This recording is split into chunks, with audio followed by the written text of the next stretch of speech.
mga pating, binansagang King of the Ocean.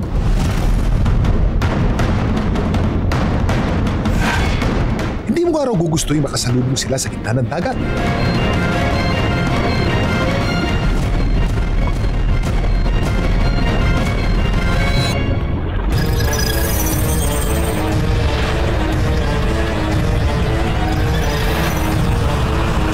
Pero kaya nyo nga ba lumapit sa kinakatakutan ng marami na pating? Katulad ng taong ito na nasa video. Talagang relax na relax yung pating. Ang tingin niya dun sa diver ay hindi threat o hindi rin prey. So makikita natin maganda yung reaksyon ng dalawa.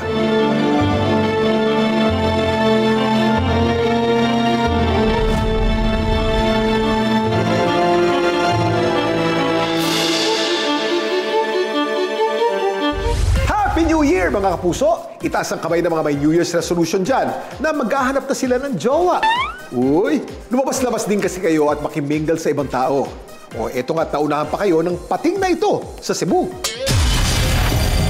Nakahanap na ng kakadal niya. Pero ang tanong, safe nga ba ang ginawa ng taong ito na yumakap at tila hinele-hele pang isang pating? Ang uploader ng video na si Hyacinth, isang high school student.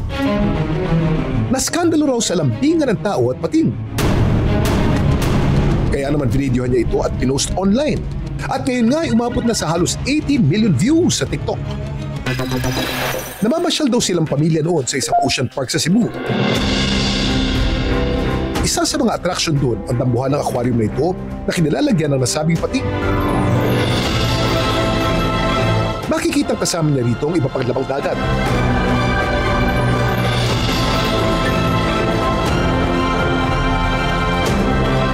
Bakit nga ba tila extra friendly ang pating na ito? Ang pating na nasa viral video ay isang lemon shark. Kapag tinignan natin ang facial features ng lemon shark, meron itong flattened head na may maliit at malapad na snout o nguso. Tinatayang kayang lumaki ng lemon shark ng up to 8 to 10 feet at kayang tumimbang ng hanggang 100 kilos.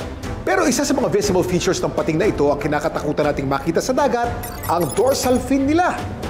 Ang yellow shark ay may dalawang dorsal fin na halos magkasing laki. Ang dami mong alam, Kuya Kim! Going back, kamusta na kaya ang diver na nakipag-underwater cuddling sa pating?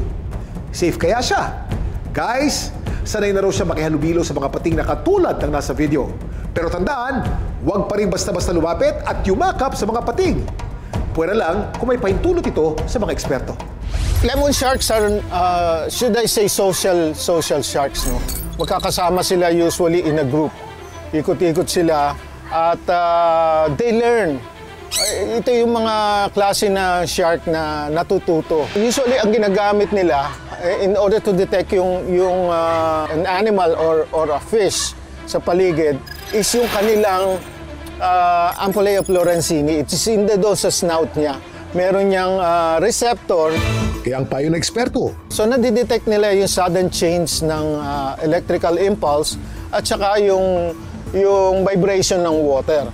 So dapat kalmado ka lang, you move slowly, you flow with them until ma-reach mo yung top at makaalis ka doon sa area.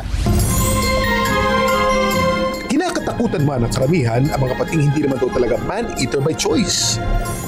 At ang kanilang presensya, mahalaga para sa ating marine ecosystem. Ngayong bagong taon, ang paalala ng lemon shark, kalma lang daw sa buhay. Ang dami mong alam, Kuya Kim.